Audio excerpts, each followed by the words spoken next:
Assalamualaikum warahmatullahi wabarakatuh. Hari ini kami dari kelompok 4 akan mempresentasikan hasil diskusi kami, yaitu tentang asas-asas BK. Sebelum kami memulai presentasi kami, izinkan saya sebagai moderator memperkenalkan anggota kelompok saya. Yang pertama ada saya sendiri, Abdullah Mutia Syahwi, dan ada Ardian Raka Rahmanova, dan terakhir ada rekan saya Sanas Fania Zahra. Oke, materi pertama yaitu pengertian bimbingan dan konseling. Bimbingan konseling adalah suatu proses memberikan bantuan oleh konselor kepada seseorang agar dapat memahami diri sendiri, mengatasi masalah, serta mengembangkan potensi seoptimal mungkin. Dalam bidang pendidikan, BK berperan penting untuk membantu peserta didik mengatasi rintangan akademik, emosi, dan sosial agar dapat mencapai perkembangan seoptimal mungkin. Sebagai contoh, seorang siswa yang merasa kesulitan dalam belajar karena kurang percaya diri dapat berkonsultasi dengan konselor. Konselor akan membantu siswa tersebut memahami penyebab ketidakpercayaan dirinya dan memberikan strategi untuk meningkatkan kepercayaan diri serta keterampilan belajarnya. Dengan bimbingan yang tepat, siswa dapat lebih percaya diri, fokus dalam belajar, dan mencapai hasil yang lebih baik di sekolah. Oke, saya akan menjelaskan tentang tujuan utama bimbingan dan konseling. Yang pertama, mengajarkan seseorang mengenal dan mengakui dirinya sendiri. Kedua, membangun secara maksimal potensi dan bakat seseorang. Tiga, mendukung orang dalam pengambilan keputusan yang memadai. Keempat, meningkatkan kemampuan sosialisasi dan emosional seseorang. Lima, mendidik seseorang untuk melampaui problem pribadi dan akademis. Next materi yaitu pengertian dan contoh penerapan asas-asas bimbingan dan konseling. Nah, dalam layanan bimbingan dan konseling terdapat 12 asas penting yang harus diterapkan agar proses bimbingan berjalan efektif. Yang pertama, asas kerahasiaan. Dalam BK, konselor wajib menjaga kerahasiaan informasi yang disampaikan oleh konseli.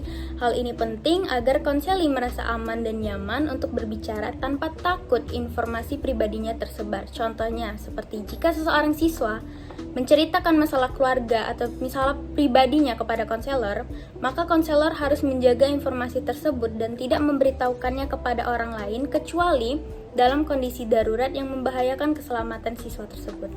Yang kedua, asas kesukarelaan. Layanan BK harus dilakukan tanpa paksaan. Konseli datang secara sukarela untuk mencari bantuan, dan konselor juga harus memberikan layanan dengan penuh ketulusan. Contohnya, jika ada seorang siswa yang kebingungan dalam memilih jurusan kuliah, ia datang ke konselor atas keinginannya sendiri, bukan karena dipaksa oleh guru atau orang tua. Konselor juga tidak boleh memaksakan solusi kepada siswa. Yang ketiga, asas keterbukaan. Baik konseli maupun konselor harus bersikap jujur dan terbuka selama proses konseling. Konseli diharapkan mau menceritakan perasaannya dengan jujur, sementara konselor memberikan masukan yang jelas dan objektif. Contohnya, seorang siswa yang mengalami kesulitan belajar sebaiknya mengungkapkan kendala yang dihadapinya secara terbuka. Di sisi lain, konselor harus memberikan saran berdasarkan fakta dan tidak menyembunyikan informasi penting terkait solusi yang bisa diambil. Yang keempat, asas kegiatan. BK tidak hanya sebatas percakapan, tetapi juga harus melibatkan tindakan nyata untuk membantu konseli mengatasi masalahnya. Contoh, jika seorang siswa mengalami kesulitan akademik, konselor tidak hanya memberikan saran, tapi juga mengadakan pelatihan teknik belajar yang efektif. Selain itu, konselor juga memberikan tugas kepada siswa untuk mencoba strategi manajemen stres yang telah dibahas dalam sesi konseling. Nah, selanjutnya akan dijelaskan oleh teman saya. Yang kelima itu ada asas kemandirian. Asas ini bertujuan untuk membantu konseli agar mampu mengambil keputusan dan menyelesaikan masalahnya sendiri dengan bimbingan dari konselor. Contohnya seperti seorang siswa yang kebingungan memilih jurusan di perguruan tinggi, diberikan panduan untuk mengeksplorasi minat dan bakatnya sendiri sebelum mengambil keputusan. Yang selanjutnya itu ada asas kekinian. BK harus relevan dengan perkembangan zaman dan kondisi sosial yang sedang berlangsung baik dari segi metode maupun materi yang diberikan. Contohnya, konselor menggunakan media digital untuk memberikan layanan konseling online selama pembelajaran jarak jauh. Sekolah menyelenggarakan seminar tentang dampak media sosial terhadap kesehatan mental siswa. Yang ketujuh itu ada asas kedinamisan. Asas ini menunjukkan bahwa BK harus fleksibel dan dapat menyesuaikan diri dengan perubahan kondisi konseli maupun lingkungan. Contoh seperti misalnya, konselor yang awalnya hanya memberikan layanan individu mulai membuka sesi konseling kelompok karena meningkatnya jumlah siswa yang membutuhkan bimbingan tersebut. Sekolah menyesuaikan metode BK dengan pendekatan yang lebih interaktif karena siswa lebih tertarik dengan pembelajaran berbasis teknologi. Yang ke-8 itu ada asas keterpaduan. BK harus dilakukan secara terpadu dengan berbagai pihak yang terlibat seperti guru, orang tua, dan masyarakat untuk mencapai hasil yang optimal. Contohnya seperti konselor bekerja sama dengan wali kelas dalam membantu siswa yang mengalami masalah akademik dan sosial. Sekolah mengadakan pertemuan dengan orang tua untuk membahas cara mendukung anak-anak mereka dalam menghadapi tantangan akademik dan emosional. 9. Asas kenormatifan. Asas ini menekankan bahwa layanan BK harus sesuai dengan norma, nilai, dan aturan yang berlaku di lingkungan sekolah maupun masyarakat. Contohnya, konselor memastikan bahwa setiap layanan BK yang diberikan tidak bertentangan dengan peraturan sekolah dan nilai budaya yang berlaku. Konselor memberikan bimbingan kepada siswa dengan tetap menghormati keyakinan dan norma yang dianut oleh masing-masing individu. 10. Asas keahlian. BK harus dilakukan oleh tenaga profesional yang memiliki keahlian dan kompetensi dalam bidangnya. Contoh, konselor sekolah mengikuti pelatihan dan sertifikasi untuk meningkatkan keterampilannya dalam memberikan layanan BK. Konselor merujuk siswa yang mengalami masalah psikologis berat kepada psikolog profesional yang lebih berkompeten dalam menangani kasus tersebut. 11. Asas alih tangan. Jika konselor merasa tidak memiliki kompetensi untuk menangani suatu masalah, maka ia harus mengalihkan penanganan kepada pihak yang lebih ahli. Contohnya, konselor sekolah merujuk siswa dengan gangguan kecemasan yang parah ke psikolog atau psikiater untuk mendapatkan penanganan lebih lanjut. Seorang siswa yang mengalami masalah hukum diarahkan ke pihak yang berwenang seperti advokat atau lembaga perlindungan seperti lembaga perlindungan anak. Dan yang ke-12 yaitu asas Tut Wuri Handayani. Asas ini mengharuskan konselor untuk memberikan dorongan atau motivasi kepada konseli agar mereka dapat berkembang dengan baik. Contohnya, konselor memberikan motivasi kepada siswa yang mengalami kegagalan akademik agar tidak berputus asa dan tetap terus berusaha. Seorang konselor mendukung siswa yang kurang percaya diri dalam berbicara di depan umum dengan memberikan latihan dan umpan balik yang positif.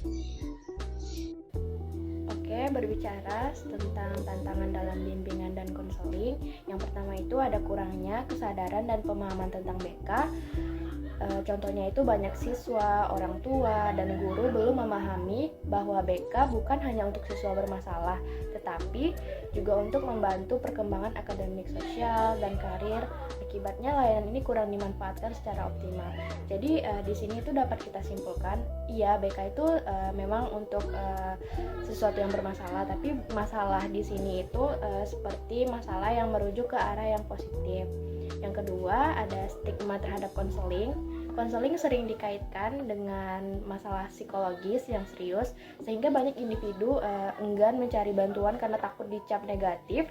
Hal ini membuat mereka menunda atau menghindari layanan BK yang sebenarnya bermanfaat.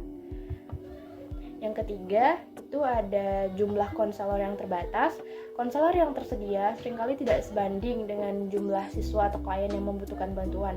Hal ini menyebabkan beban kerja tinggi bagi konselor dan kurangnya maksimal layanan yang diberikan. Contohnya saja di Indonesia itu sejauh saya research itu kayak masih kurang lah untuk tenaga konselor yang ada di sekolah-sekolah. Yang keempat itu ada kurangnya sumber daya dan fasilitas. Banyak sekolah atau institusi tidak menyediakan fasilitas yang memadai seperti ruang konseling yang nyaman atau alat bantu seperti buku dan tes psikologi, serta keterbatasan anggaran juga menghambat pengembangan layanan BK. Yang kelima itu ada perbedaan latar belakang dan karakteristik klien. Klien memiliki perbedaan budaya sosial, ekonomi, dan kepribadian yang mempengaruhi cara mereka berinteraksi dalam konseling. Konselor harus mampu menyesuaikan pendekatan agar sesuai dengan kebutuhan setiap individu. Yang terakhir itu ada etika dan privacy dalam konseling. Menjaga kerahasiaan informasi klien itu sangat penting. Tetapi dalam beberapa kasus, seperti ketika klien berada dalam bahaya, konselor harus mengetahui batasan dalam berbagi informasi dengan pihak terkait seperti guru atau orang tua. Oke, jadi yang bisa saya simpulkan dari materi kami ini yaitu bimbingan dan konseling atau yang kita akrab biasa panggil dengan BK. Itu tugasnya itu membantu individu mengembangkan potensi dan mengatasi masalah. Lagi-lagi saya tekankan masalah di sini itu tidak selamanya merujuk kepada arah yang negatif, tapi masalah itu bisa menjadi positif jika kulik lebih dalam. Jadi pandangan atau stigma kita tuh tidak boleh terhadap masalah itu selalu dengan jelek gitu. Terus tujuan utamanya adalah mendukung perkembangan optimal dan pengambilan keputusan yang tepat. Nah, contohnya tadi yang seperti saya jelaskan bahwa seperti misalnya teman-teman mengalami kebingungan gitu untuk menentukan jurusan PTN. Nah, seperti itu. Terus BK itu berlandaskan atas asas seperti kerahasiaan, kesukarelaan, dan kemandirian dalam prosesnya. Lalu apa sih tantangan utama meliputi kurangnya itu? Adanya pemahaman, terus ada stigma, terus keterbatasan konselor, minimnya fasilitas, serta dilema etika. Untuk efektivitas BK, diperlukan peningkatan kesadaran, dukungan fasilitas, dan profesionalik konselor. Mungkin sekian dari kelompok kami tentang presentasi materi asas-asas BK ini. Jika teman-teman memiliki pertanyaan, bisa di